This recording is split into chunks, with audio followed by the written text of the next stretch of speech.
बच्चों, let's see the question. Which of the following is the example of sex-linked disease? So यहाँ पे की concept क्या है हमारा? यहाँ पे की कॉन्सेप्ट है हमारा about sex link disease. Sex link disease इधर क्वेश्चन में दे रखा है, उसका मतलब क्या है? सो देखो, कई बार क्या होता है कि कुछ डिजीजेस ना ऐसी होती है जो हमारी फैमिली में चलती है, यानी कि लीनिएज में चलती है. जैसे कि किसी के मम्मी पापा को अगर कोई बीमारी है, फिर वही अगले जनरेशन में रिफ्लेक्ट हो रही है, ठीक है, तो उनको हम लोग क्या बोलते हैं? हेरिडिटरी डिजीज बोलते हैं. सो उन्हीं हेरिडिटरी डिजीज में से एक आता है सेक्स लिंक डिजीजेस. सो ये जो डिजीजेस होती है ना, जो जनरेशन में आगे चलती है ना, उनमें अगर मान लो कि कोई ऐसा जीन जो आपके सेक्स क्रोमोसोम पे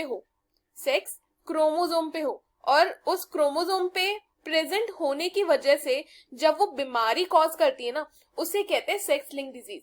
जैसे कि अगर आप देखोगे तो मेल का क्रोमोसोम क्या होता है? XY, और फीमेल का क्या होता है? फीमेल का होता है XX.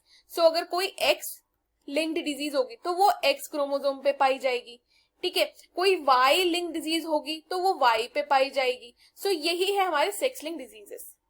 तो अगर इसका एक एग्जाम्पल समझे तो इसका एक एग्जाम्पल है हेमोफीलिया. ये डिजीज भी क्या है? ये डिजीज भी हमारी हेरिडिटरी डिजीज है. ये ना सेक्स लिंक डिजीज होती है, ठीक है. तो ये हो गया हमारा एक ओवरव्यू कि सेक्स लिंक डिजीजेस क्या होती है. अब हमें इन चार में से आइडेंटिफाई करना है कि कौन सा सेक्स लिंक डिजीज है. सो स्टार्ट करते हैं सबसे पहले ऑप्शन के साथ, जो कह रहा है एड्स. सो एड्स होता है एक्वायर्ड इम्यूनोडिफिशियंसी सिंड्रोम, ठीक है. और ये कॉज करने वाला ना वायरस होता है. ये हेरिडिटरी नहीं है, ये वायरस कॉज करता है. Hereditary, not hereditary, okay. और इसको कॉज करने वाला ये वायरस है जो किस पे अटैक करता है? जो इम्यून सिस्टम पे अटैक करता है, ठीक है. सो ये ऐसे पेरेंट्स टू ऑफस्प्रिंग पास नहीं होता. अब जो सेकेंड ऑप्शन दिया हुआ है वो है अबाउट कलर ब्लाइंडनेस. सो जो कलर ब्लाइंडनेस होती है ना, उसको कॉज मतलब वो किसी बच्चे में होने का रीजन क्या है? Gene mutation.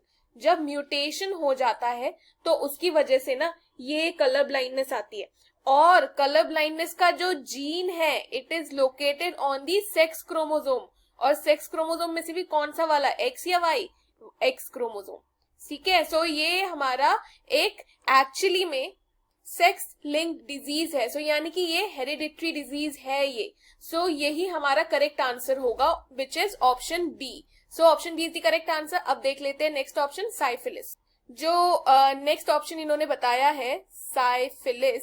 सो देखो, साइफिलिस एक एक्चुअली में सेक्सुअली ट्रांसमिटेड इन्फेक्शन है, ठीक है. सो सेक्सुअली ट्रांसमिटेड इन्फेक्शन है जो कि ना बैक्टीरिया की वजह से होता है, ठीक है. ये जीन म्यूटेशन से नहीं हो रहा है, ये बैक्टीरिया की वजह से हो रहा है. तो इसको आप हेरिडिटरी नहीं कह सकते, तो ये सेक्स लिंक डिजीज भी नहीं है. सो ऑप्शन सी तो गलत हो गया. अब लास्ट देखते हैं जो है गोनोरिया. ये जो लास्ट ऑप्शन दे रखा है ना हमें, जो कि है गोनोरिया. सो ये गोनोरिया भी एक्चुअली सेक्सुअली ट्रांसमिटेड होता है, ठीक है. सेक्सुअली ट्रांसमिटेड है, ये भी हेरिडिटरी डिजीज के अंदर नहीं आता. सो ये भी करेक्ट आंसर नहीं होगा. और उसके ऊपर से इसको कॉज करने वाला भी एक बैक्टीरिया ही है. सो ना the only one that is caused by gene mutation और हेरिडिटरी है, हमारा सेक्स लिंक्ड डिजीज है, सो वो है colour blindness, the option B. So option B is the correct answer students. I hope you have understood the question well. Best of luck.